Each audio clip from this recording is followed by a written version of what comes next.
then 7 marathons later, Yeah. dropping 70 pounds, 3 Ironmans. Yeah. Um, and now a coach. I guess, like, what have you learned about yourself as your journey's gone along?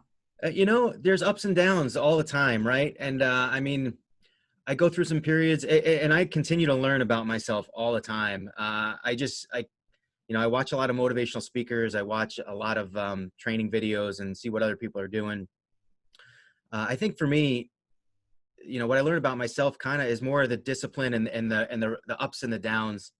Because they're real for me. Some people are able to kind of stick to it and go at it, and they make it really like part of their lives, which I think is amazing. But for me, it's like, sometimes I need to fit those workouts in the morning. And like today, I got up at 5:30 and I was on the bike by 5:45, got it about an hour in, and I feel really good about my day right now. But I hadn't been doing that for a long period of time. And so what happens is you go through the day, and I have a 1-year-old, and she's a handful, and I'm working from home, and my wife is working from home, and I have an 11-year-old who's here every other week, and she was doing the homeschooling for a while, and it was really hard to kind of find a way to keep my routine intact. And I went up slowly but surely. It eats away at that discipline, and the discipline goes away, and then all of a sudden I got to fire myself back up again. So you kind of learn your quirks and I think for a lot of people it's ups and downs. Sometimes it's weight. I mean, my weight goes up and down, and it's almost like a gauge. And I will never tell my client, like, use weight as a goal or something that you really need to follow, but it does matter in sense of, especially when you're a bike rider, when you're a cyclist, it's the more weight on the bike, the more you're going to have to carry up those hills. So it does matter. And it's generally a good sign. When my weight is high, training's not going so well. When the weight is low, training. So it's kind of like you learn everything: diet, exercise, discipline. I mean, I don't know, just the things you learn about yourself the whole way through. And you try to form those good habits, and you try to keep those good habits. I always say, I try to fight for my routine. That's kind of like my little slogan. I do get sick of hearing myself say it sometimes, but it's like, if I can wake up in the morning every day and get that one workout in, it really sets the tone for my entire day. And then when I go away from that and I lose that morning discipline, it starts to throw a little monkey wrench in. It only snowballs and gets worse and worse until I wake up one morning. And for me, I'm hoping it was this morning, but you always have to restart. Sometimes it's not this morning, and you wind up a week later and you're back in the same rut, and you got to restart the engine. But it's the whole thing. Fight for the routine. You got to get that routine that keeps you disciplined to keep going, so that you can achieve those goals for the next race and the next achievement you're setting for yourself. Well said. Yeah, I think in the morning, a lot of people are like, "Hey, running or working out's my morning coffee. If I don't do it, I'm gonna like miss the bus. I'm gonna hit traffic, and Yeah. like have a really bad meeting or something." And yeah, Yeah, so exactly. But it's the discipline, and for some people it's the morning. For some people they go at lunch. For some people they go at wherever you're. I think ultimately my goal would be to make this my lifestyle, and then be like, hey, wake up in the morning because you want to, which is hard for me to say because that's not my frame of mind all the time. But eventually I'd like to be that guy. You kind of envision the person that you want to be, and then mold your routine and the things that your discipline in order to get there. And we all can do it. We all can do it. We all can wake up in the morning. It's not, for years I made that excuse. Oh, I can't do it. I go to bed too late at night. But what am I doing? I'm watching Netflix, It's like, you have to make the choices, the sacrifice. What am I? I'm going out and drinking with my buddies, watching the game, and, and having wings and stuff. No wonder why I'm 280 pounds. Instead of setting the alarm for 5 a.m. and getting up and doing a workout and then going to work. We all can do it. It's just a matter of having the desire, and it's okay not to. It's just, you have to realize you have that choice. I want to go back to your first Ironman. Yeah. Did somebody was like, hey, you've run a marathon, let's like sign you up for an Ironman, or was it like a group thing where you went with a bunch of your buddies to do it? No, it was me. I've always, when I was a kid, I used to always watch, the Ironman would come on once a year. You're probably too young to remember this, but once a year they'd have like the wide world of sports, and they'd show like the Ironman, and these guys that were just insanely in shape, and just, going after it for like 10 hours out there doing the 3 disciplines. And I'm like, man, you know, I could never do that. I don't even swim. I know how to swim. I don't know if I'm any good at it. My problem was I was into this marathon thing, and I was using the marathon as a reason to kind of go on vacation once a year. And I'd go to Fort Lauderdale and do a marathon. I'd, go to Arizona and did a marathon out there. I DNF'd a marathon in Arizona too. Anyway, my problem was after doing a marathon once, I was losing focus in training. And it was like, I wanted to do the marathon, but I kind of wanted to check the box and move on. And even though my brain was telling me, yeah, I'd love to do it faster than the 5:16 PR that I had, the actual training that I was doing, I never followed through. I just always found it rough. It was always hard to do those long runs whenever, it just was like, I found it easy to quit. And I was not sticking with it. So I had to I was at this precipice where I was like, all right, maybe instead of just setting my sights for another marathon, I got to go one step higher. And I thought of ultra marathons, and I thought, I'm a big fan of the Ultra Marathon Man book by Dean Karnazes. I don't know if you've ever read it, but it's really good. It almost had me hooked, but I couldn't train for an ultra. I just found it tough. So a friend said, yeah, why don't you look at Ironman? And I was like, all right. And I kind of did one of these where it was like a couple weeks after Ironman Lake Placid, and Lake Placid is about a 4-hour drive for me.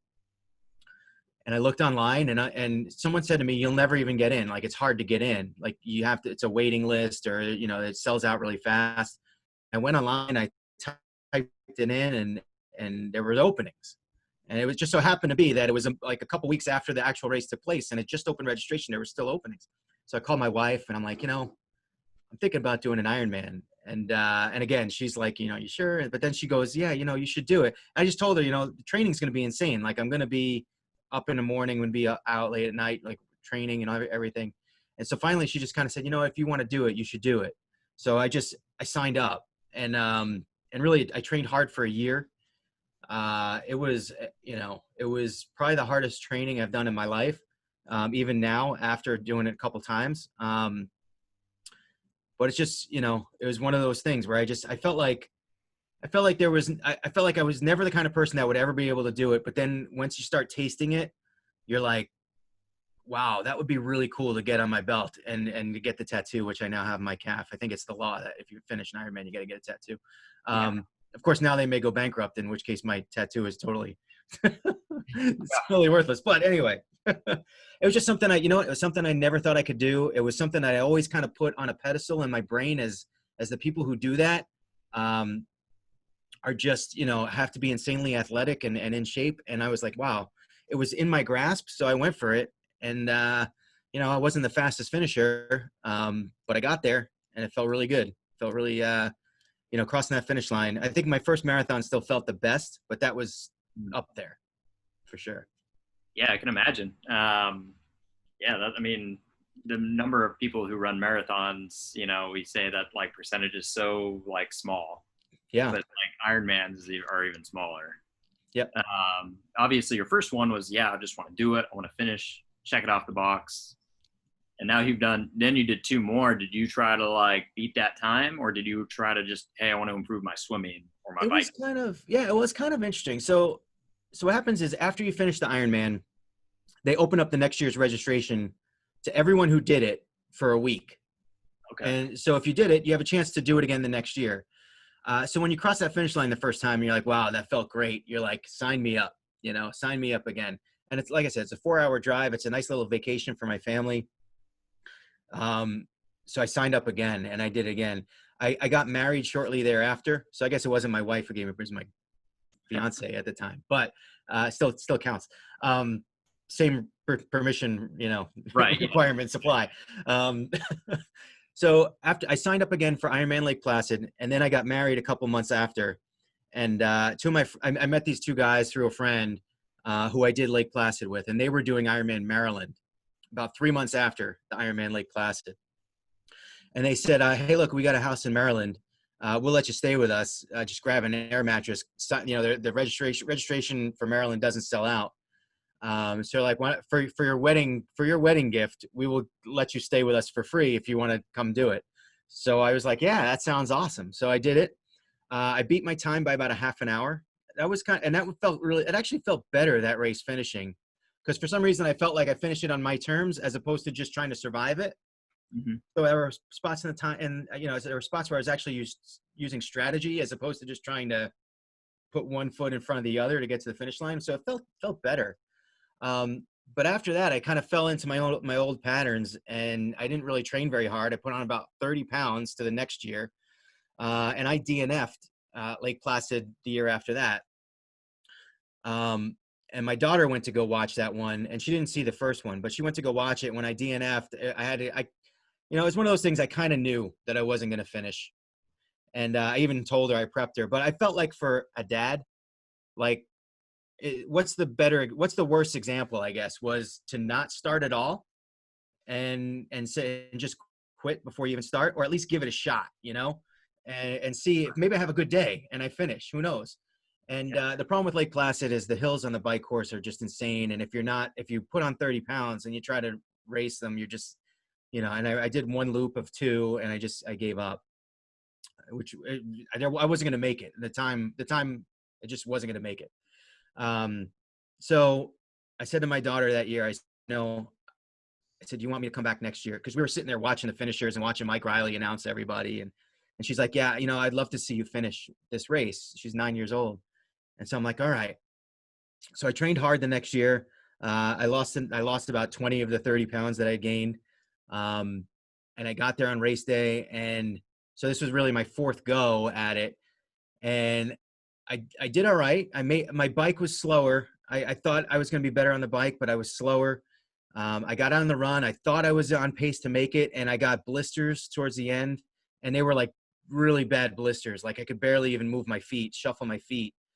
And I've never had that. I didn't change my socks coming off the bike, and it had rained, and it was dumb because I had the socks. I just didn't change them. And then I could have changed them at the halfway point, but I didn't. The blisters hadn't formed yet. They were just I felt like I had a little pebble in my shoe, and then I would take my shoe off and there'd be no pebbles.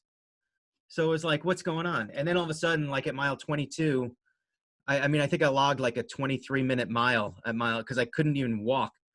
But you kind of start pushing that pain in the back of your head, and you realize how close you are, and you realize that there's still kind of time, and you just keep pushing and pushing.